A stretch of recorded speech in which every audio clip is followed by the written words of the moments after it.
Bom, a umidade absoluta nada mais é do que a razão entre a massa de vapor d'água pela massa de ar seco. E como é que eu vou achar uma fórmula para calcular isso aqui? Bom, nós já definimos que a água ou vapor d'água para processo de refrigeração pode ser tratado como gás ideal. Por exemplo, pegando aqui para uma temperatura de 30 graus Celsius, a máxima pressão de vapor d'água vai ser a pressão de saturação para umidade de 100%, então seria de 4,246.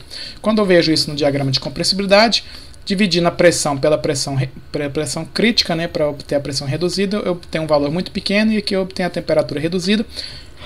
Eu venho aqui no diagrama, vejo que começa aqui em 0,01 a pressão reduzida, então aqui eu estou em 0,0019, meu Z, meu fator de compressibilidade dá 1, então eu posso tratar a água como gás ideal e é isso que eu vou usar como equação para determinar a massa de ar e a massa de água na minha mistura.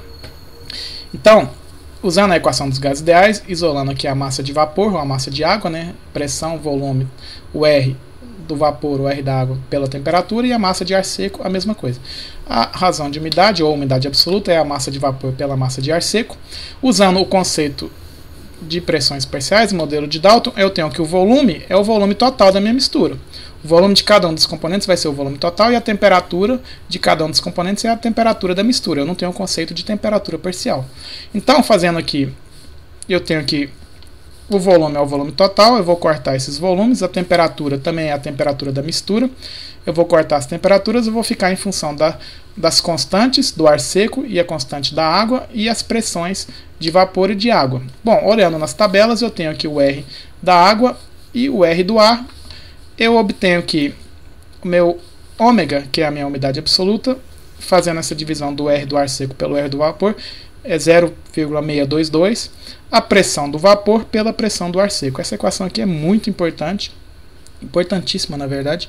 A gente vai usar ela muito em processo de refrigeração, porque você consegue determinar quanto de água tenho na minha mistura e também depois conseguir calcular quanto de água vai condensar em processos de refrigeração.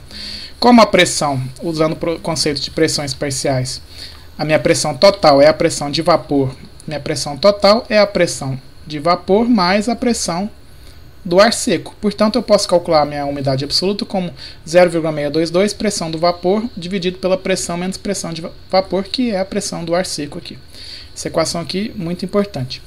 Vou pegar um exemplo aqui. Vamos considerar ar úmido a 100 kPa, temperatura de 30 graus Celsius, umidade relativa de 84%. Para um volume, para uma sala com 1 metro cúbico, determinar a massa de vapor d'água nesse ambiente.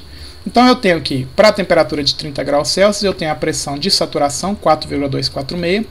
Usando aqui a umidade relativa, eu acho a pressão de vapor, 84% da pressão de saturação, portanto 3,567 kPa. Bom, com isso, e usando o conceito de pressões parciais, eu posso achar a pressão do ar seco. A minha pressão total é de 100 kPa, a pressão de vapor eu acabei de determinar, então eu calculo que a pressão do ar seco é de 96,433 kPa.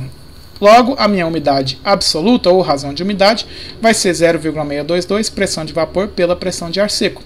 Fazendo a substituição, eu tenho 0,02307. Qual que é a unidade da umidade absoluta? É quilos de vapor por quilos de ar seco. É a massa de vapor pela massa de ar seco. O que isso quer dizer? Que para cada quilo de ar seco, eu tenho 0,02307 quilos de vapor. Para uma sala com 1 metro cúbico, eu posso usar a equação dos gases ideais. Pressão, volume, massa, R vezes a temperatura. Eu quero achar a massa de vapor nessa sala.